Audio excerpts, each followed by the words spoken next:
As the week progresses, so does the cuisine here. The review's feelings of the game's film analysis are consistent with my own after seeing the game. We accomplished a lot, and we accomplished some positive things, but we still have a ways to go before we can compete with a team of their caliber, where each series is crucial regardless of your position on the field.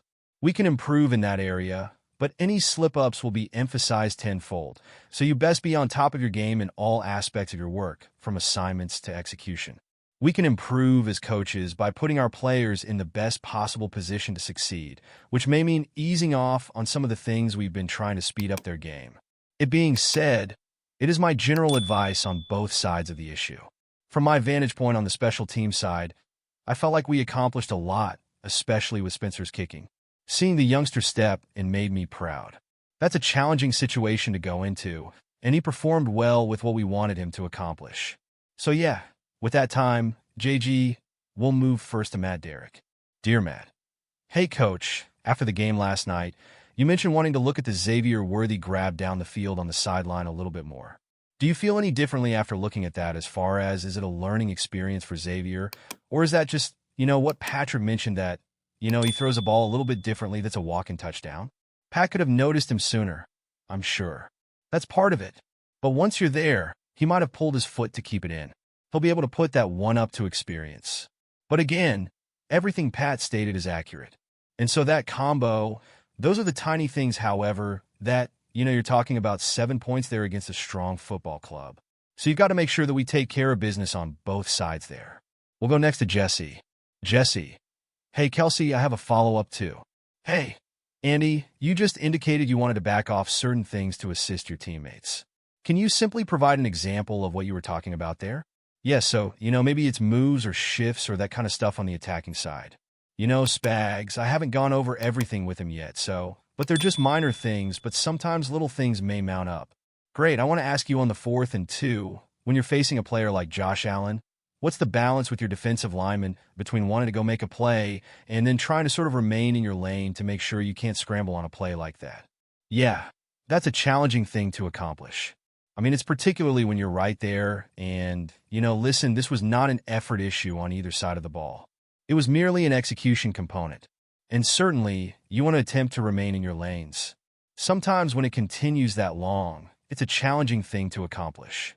The guy's moving about, and all of a sudden those lanes get skewed just a little bit.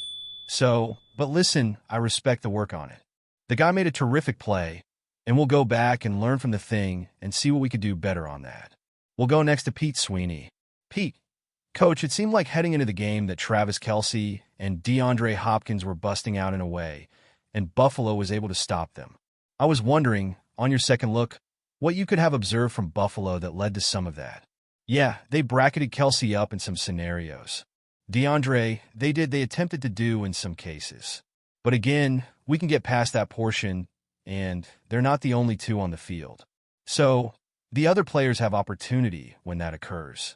It appears like we have only a few more for you, Coach. We'll go back to Matt Derrick. Dear Matt. Yeah, Coach, I'd also wanted to talk about simply the pressure you're able to generate up front defensively. Last couple of years, you've certainly been second in the league in sacks.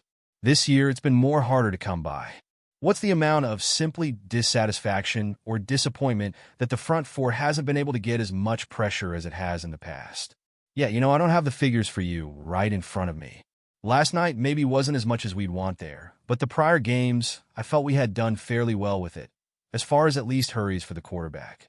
I was quite delighted with that. We'll go next to Nick Jacobs. Nick, and Kelce, I'll have a follow-up if I can, please. On that second-to-last drive when Noah Gray had the touchdown, the drive itself, how do you guys go about trying to encourage the players to build off that for the games ahead here? Yeah, it's one of the advantages, and that's something that I can assist with, providing my troops a chance to be able to accomplish those things. I may have been a touch too cautious early on, and yet this is what we're capable of producing. And it's vital that we get it down to where we can do that consistently. And for the rookies and some of the players who necessarily haven't been a part of these runs that you guys have had over the 5 to 6 years, what do you hope they sort of take away from being in that setting and being in that game? Yeah, you had a diving guy. These things, they should hurt. You invest a lot of time in preparation for these games and effort. And so you got to reach within as coaches and players not just players here, but you got to find out the issues and then try to remedy them. I know I have that sort of locker room, and therefore I know the players will do it. I know the coaches will do it too. But you can't simply say everything's going to be all right. That's not how this works. You need to dig deep, and it's got to be there. There's got to be you got to check the ego at the door and conduct some self-evaluation there. We have two more for you. We'll go first to Todd Lebo. Todd, hey coach, I don't know whether you were asked this yesterday or not since I wasn't out there with you, but Kingsley was inactive this week. Just take it through that process of having him remain inactive and sort of where is he for the foreseeable future here with you guys? Yeah, Kings is going to be all right. It's just sometimes you take a step back, take a stride forward, and that's what we thought we needed to do there. So we'll move from there and just see how things work out here as he continues to progress ahead. We'll wrap it off with Saren Petro.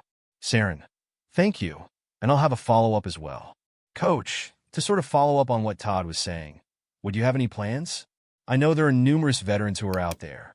Any intentions to look at anybody after what you witnessed and simply sort of your opinions on W. Morris's performance?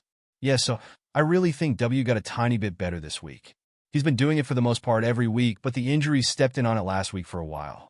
But I felt like he accomplished some nice things. For a young man, he progressed and will continue to develop more repetitions there. But as far as an experienced player goes, V is constantly keeping his eyes open. So he would be the one who leads it up, and he bird dogs all that. With the conversation around the Kansas City Chiefs' undefeated record now behind them, head coach Andy Reid was asked whether it felt like a relief to stop answering questions about their perfect season. While the Chiefs' early success has garnered attention, Reid and his team have always had one clear goal: win the Super Bowl. Whether they remain undefeated or not, that goal doesn't change. Reid explained his mindset, saying, I just move forward, focusing on the team we're playing that week. I present that to the guys, and I expect them to do the same. He added that the team's focus remains squarely on preparation, not on maintaining a perfect record. I don't hear a lot of that undefeated talk from them, and I don't think they care much about it. What matters is working as hard as we can to prepare for the next game and executing when it counts. For Reid and the Chiefs, the undefeated record was never the end goal. The team is focused on performing consistently and being ready to compete every week. As Reid puts it, once the team has done everything possible in preparation, the rest is about execution on the field. Once we've done everything we can, it's time to go play. That's where we focus our energy, he said. This shift in mindset allows the Chiefs to focus on the bigger picture, building a team that can compete at the highest level, regardless of a perfect record. At the end of the day, I've done all I can.